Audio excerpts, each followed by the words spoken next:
Are you ready to find peace in your heart? Of course you do. I'm Coach Easy, and welcome to the It's EaZy show. As an empowered empath, empowering mindsets, and confidence through adversity, I will help you connect and conquer. Listen in as we talk real about serious concerns in the world and learn how by working together we can make life amazing. You are the ultimate number one in your life, and that's why you can be whoever you want and do whatever you want without worrying what anyone else thinks. Why? Because it's easy with me, Coach Easy. I believe there is a path to an easier way, and having God in your life is the key. On this show, laughter is a promise, and music is the spiritual language. Because it's easy. Starts now.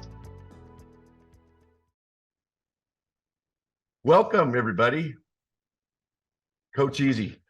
You're here with the Because It's Easy show on the Transformation Radio Network. Country divided.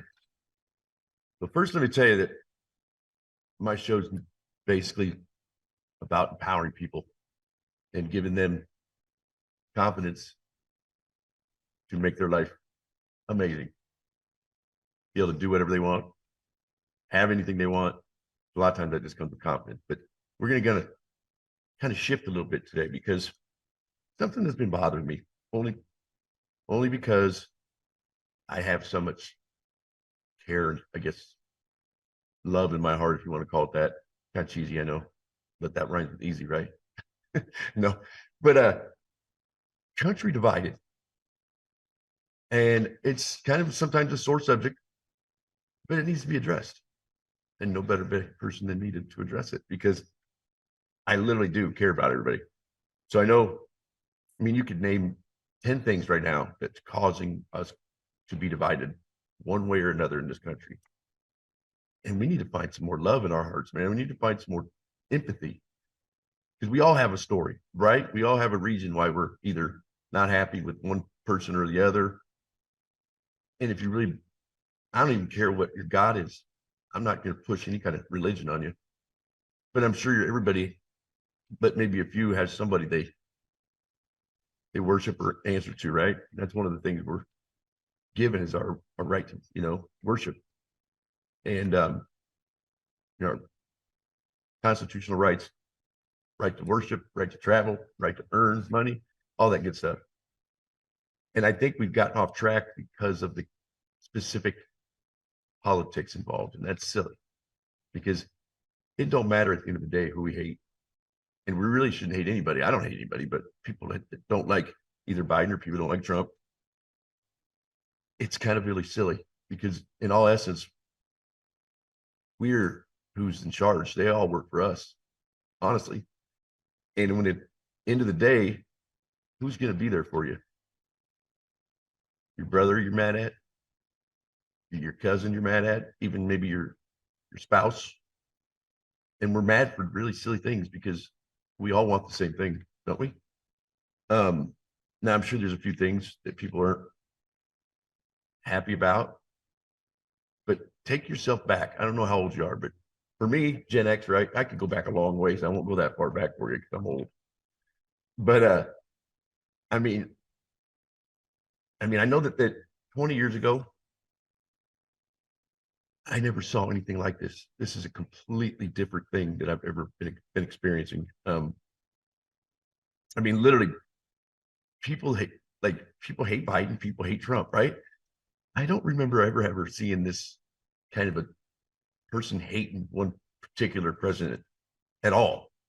We might not be happy with who was voted in, but that never kept us from going to the barbecue and having fun and bullshitting. And if we talked about politics, it wasn't like it was such a bad thing, right? Nobody was not talking to each other or killing each other. And I think at the end of the day, like I said, who's going to be there for you? The government ain't. I can tell you that right now. And that's the one thing I will say.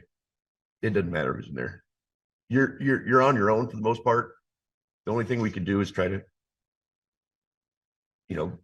obviously we vote for certain policies and vote for certain things, but it's no different than anything else in life. When we've played sports or we've played a card game, sometimes you win, sometimes you lose, but is it really worth being mad at your friends and family or or outcasting them because they think a certain way and you completely don't get it. Because I see a lot of that both sides. Like one side can't understand how that other side thinks that way. And then the other side says the same thing about the other side. And at the end of the day, we should know that we love each other more than we give a shit what their policies are. Because we still have a constitution. That's one thing we have to protect us. And we have to try to stick with that as a people, as one. Because divided, I tell you what, folks, regardless of where you sit, I remember Reagan said it best. Freedom is not something we get at birth, not in our blood. It goes from generation to generation, and it's our job to keep it for the next generation. And that generation, the same thing. Because we all have kids, grandkids we need to worry about. And I promise you this, they're suffering. They're suffering, if anybody. Because at the end of the day, whatever policies are being talked about or pushed, they're not going to affect us as much as they're going to affect our kids. So fighting about it right now is just causing us to divide. If we come together, find some common ground, telling you what, I bet you'll see a big difference, because fighting ain't working. Not at all. And if, you know, for me, I'm a Christian. I'm not going to push it on anybody. But your decision who you want to worship. But I know that for us, all he wants is, he expects us to have love and respect. And I think those are the two things we're missing really, really big time right now. Because, you know, the old saying, I know Gen X, you guys know what I'm saying. You got to give respect to get respect. And that never used to be an issue. And so I'm about to get a little story. Like for some of the big topics are like, of course, the border concerns. Some people don't think it's a concern. Other people think it's a huge concern. Racism. I think it's become a blanket statement for all Republicans, and it's not true. And you know, even the whole, you know, homosexual or whatever problem. I got to be honest with you, man. I've never ever had an issue with any of them my whole life until it feels like now. And one of the things that, so just so I can give you a little backstory, my best friend's Mexican. So anything at the border, I'm not concerned about any Mexicans or any other race coming over here. I really don't. I'm concerned with criminals. And I know that's been kind of proven. Plus, it's still our country. We still need to keep a little bit of a kind of a, what do you want to call it? Some rules, or it's just going to get crazy out of control. And I know, you know, a lot of my friends are agreeing, you know, I mean, I've got several Mexican friends, and I've got, you know, a few black friends. I've got a bunch of Italian friends too. I mean, I've got every diversity. I'm probably the minority, if that tells you anything. And we've never had any fights or anything over that kind of stuff. But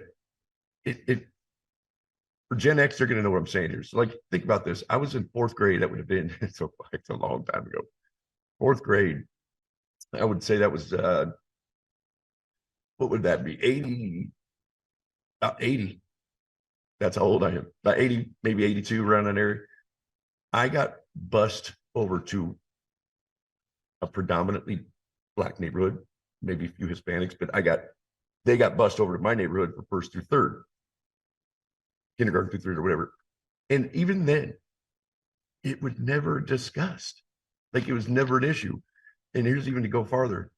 I won't deny that maybe some of the people from my area were kind of maybe a little bit off, whatever. But for me, maybe I'm oblivious, but me and one other white kid played kickball, black kid. We didn't care.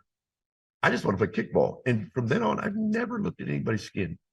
And so that's why sometimes I get a little bit taken back by the fact that, you know, sometimes it's all white people are racist, and it's just not going to work for me. That just isn't true, because I love everybody. I look at it how you treat me.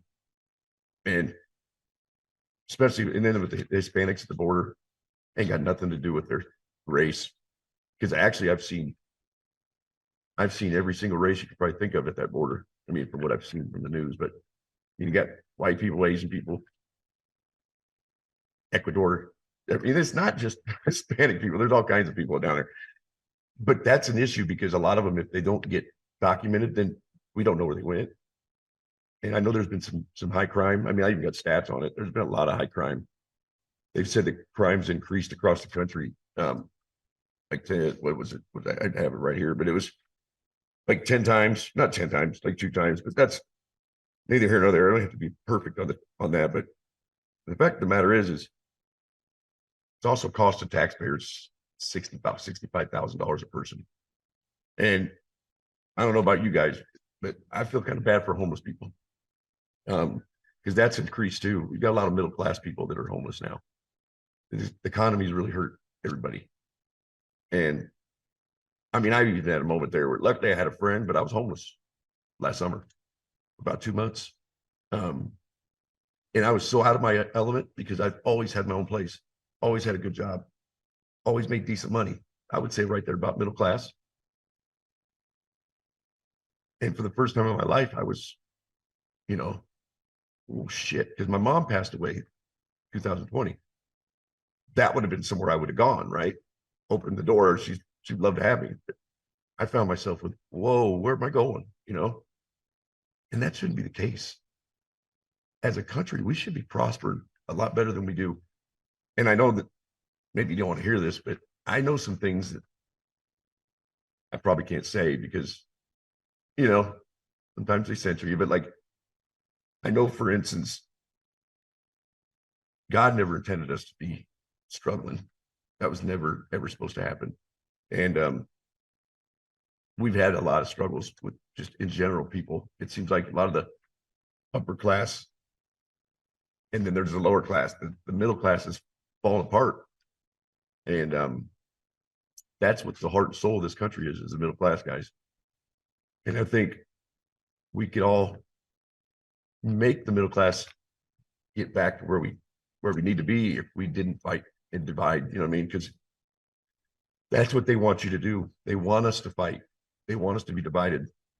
And I can give you some evidence. I mean, it's kind of started many years ago with just,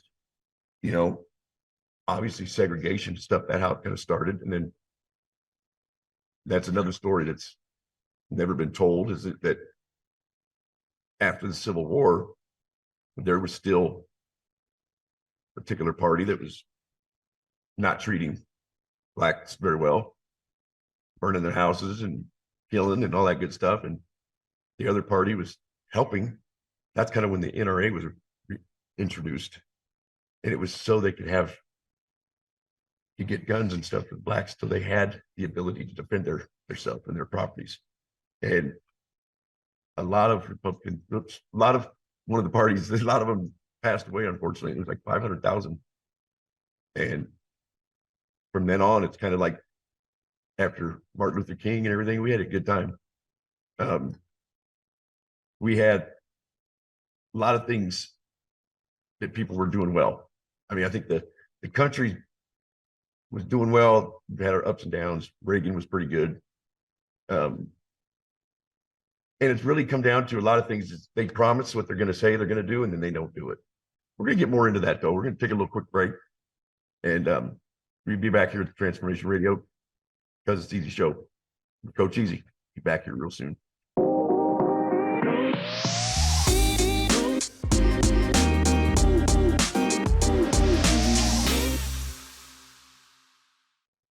Welcome back, because it's EaZy show. Your host, Coach EaZy, Radio Transformation Radio Network. I hope I didn't lose anybody. I don't think I should have, because I can tell you a lot of stuff. There's certain things I can't talk about, on YouTube. They get a little feisty. But I have always got my website up, and I'm on a lot of social media if you ever have any questions. But and you may already, some of you might already know me. I mean, I'm kind of busy on the social media thing, but but I'm also a big coach. What I want to do is I coach to empower people, because I was one very kind of 5 years ago, you would have never seen me on here. I was in the car business for a while, and I would be so shy. I didn't want to look stupid in front of my friends, but I started. COVID gave me some time to figure out who I am, and I realized what makes them better than me. What makes anybody better than anybody, right? I've never been shy to be goofy, but people are so judgmental these days and age. I mean, it really is true. That's another problem that's causing divide. I think is we've got so many people judging somebody from afar for one reason or the other, whether that be where they shop, kind of clothes they wear. I think people make more out of somebody judging them than they need to. Because at the end of the day, who cares? They aren't going to affect you in one bit. I know me and my friends used to joke, we used to bust on each other all the time. So any men, you guys know how that goes. I mean, if you left an opening, you were getting busted on. If you said something stupid, you better just be like, oh man, I'm done. They're gonna toast me. And that's just, but that's what my dad said to me one time when I was young. My dad used to tease me all the time. And I'd get so angry. He's like, I wouldn't josh you if I didn't love you. That's the thing you gotta, most of you probably know this, but if your friends are making fun of you or joking with you, that's because they like you. They wouldn't do it. Because I know for myself, if I don't like somebody, I usually don't talk to them. I didn't, but now I'll talk to anybody. I like to try to see if I can pick up people's spirits. One of the things I like to do is make people laugh. I think people don't laugh enough because laughing, to be honest with you, laughing, if you're laughing hard, like the belly laughs, man, that's euphoric. It's almost like a natural high. You know what I mean? And that's a rare, I don't even get to do that very often, except when I'm with one of my old friends. We're idiots when we're together, but people think we have to grow up and be mature when we turn 50, right? Well, I'm 52 and I'm not really sure I'm ready to go there yet. So, but I do know one thing is it can get as bad as you want. If you stay positive, it'll get better. Because I know that from experience too. I was a negative person, very negative. I remember I would always say to myself, I think the worst and hope for the best. That way I'm not disappointed. Well, it didn't really work for me very well. It just brought more negative. Because you're still going to have problems, negative stuff happen if you stay positive. But if you try to make something positive out of it, or say it's not going to keep you down, you know. So one of my famous new phrases I always say is, "You can rest, but you can't quit," and kind of working for me. I mean, I still have some struggles. If people haven't had struggles in the last 3 years, you're winning. You're straight winning, and that's a good thing. But even if you haven't had a great last 3 years, you tell yourself you're still winning because it can only get better from there. You're not going back. It's not going to happen because one of the things I talk about is confidence through adversities. You don't really have to be great. You don't have to win something right away. You really just got to do it. I know that sounds silly, but you just got to do it. Just put the effort in. If it doesn't work right away, you do it again and you do it again. And you talk about wins when you finally decide, when you finally succeed at what you're trying to do, regardless of what hole you're in, you will, and some of you know this, but you will be amazed on how wonderful that feels, and that confidence just gets stronger and stronger when you win. You got to win, but you'll never win in life if you don't try. In fact, effort to me is one of the biggest keys to success. Last week I talked about the P's. You got, passion, pride, persistence, and with some, I'm already forgetting, positivity and perseverance. Perseverance would be probably something I would say I've had used most of my life, all the P's, because I didn't use positivity. I had a lot of pride. Like people have pride for their high school or their college team or their football team, but it's a lot more pride when it's something you've done. Like if you're a part of the football team, or just even your school. When you're playing against another high school, you got pride in your school. And with pride comes passion, comes with it. So that's kind of what I was talking about. Catch my past episodes. I think I got them somewhere. But the thing right now, what I think is we need to do is have more pride in America, especially if we were born here. If you were born here, I really think you should just start being American. We don't need to put two lines, two names to everything. I know that I've been a very proud American all my life. My dad was in the Korean War, lieutenant, and I've got some disabilities. I got hurt really bad when I was a kid, had injuries, and got some hearing problems. So I really didn't want to go, to be honest with you. I'm not trying to say I was going to go, but I almost was getting drafted for Desert Storm, and then I didn't. But I was like 25 when that was going on. But then my son, he was over in Afghanistan, and he's good, but he's got some PTSD and some back issues, and sometimes you think and you go, is that really necessary? And I don't believe most of these wars are. I think a lot of them are manufactured for one reason or the other. I won't get into it, but that's our sons and our daughters, and we don't need no more wars. But when we're divided, that causes more wars. Because if anybody at all is agreeing with one side and fighting the other side, then nothing good comes out of that. If we stay divided, stay united as one, and that's the other thing, you can't forget to sleep. You can see it right on the doors of the courthouses, all that stuff. We the people are the boss. We're the boss. We're the boss. We're the boss, man. We vote these people in to represent ourselves. And it's not always the president. It's a lot of the president who maybe has final word, but it's Congress and Senate. So it's a mixture. And I think we put too much emphasis on who the president is. But in all honesty, the Congress and Senate, I mean, they got final word on most stuff. I mean, now president can sign executive orders and stuff like that sometimes that's when they abuse their power. But ultimately, we the people make the decision. And if we don't like it, go right there and go take it back. It's that simple. And we'll be finding out soon, guys. There's going to be a lot of things coming out that we're going to get our freedoms and our rights back, and people are going to be just much happier. Right now, I think people are just unhappy because of people are struggling for one reason or not another. Like myself, one of the things I've kind of figured out myself too is we've all kind of been oppressed for many, many years because there's a lot of things that they can do that we don't think they can do to us that they do. And part of it is just to keep us down. They don't want us to flourish. They just want the rich people to keep flourishing. And then that way they keep control. Here's the thing I learned. If you put everybody down, it's usually because you can't go up. Think about it. You push everybody down, then you stay in power.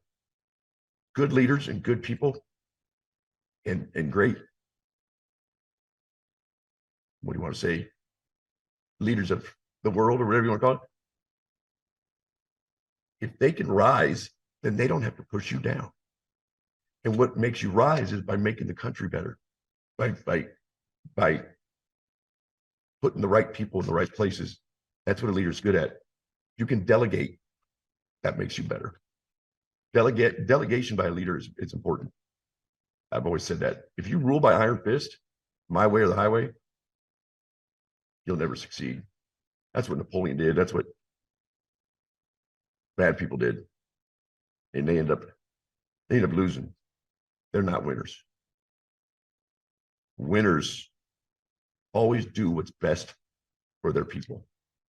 Employees, your players, if you're a coach, being a leader is not a boss. Being a leader, not a coach. Being a leader is not a teacher, a leader is somebody that makes everybody around them better, makes everybody prosper. They have their best interests of the people, not their own self, not their pockets. Leaders love everybody equally. They don't have favorites. So the show's over already. I'm kind of sad. So I'm going to have to go now. But no, thanks for joining me. It's Coach EaZy. I'm here every week, 3:30 p.m. Pacific, 5:30 Central on the Transformation Radio Network. And hope to see you guys next week. God bless. You have been listening to the 'Cause It's EaZy Show with me, Coach EaZy. Empowered Empath, empowering mindsets, and building confidence through adversities. Tune in every Tuesday at 3:30 Pacific, 5:30 Central Time on TransformationTalkRadio.com, where I, Coach EaZy, will show you the easy way to make your life simple, abundant, and amazing. No matter what you have experienced in your life, you can feel positive, confident, learn to laugh, and have fun again. For more information on the 'Cause It's EaZy approach, visit CauseIt'sEaZy.com. 'Cause, C-U-Z, it's EaZy, EaZy.com.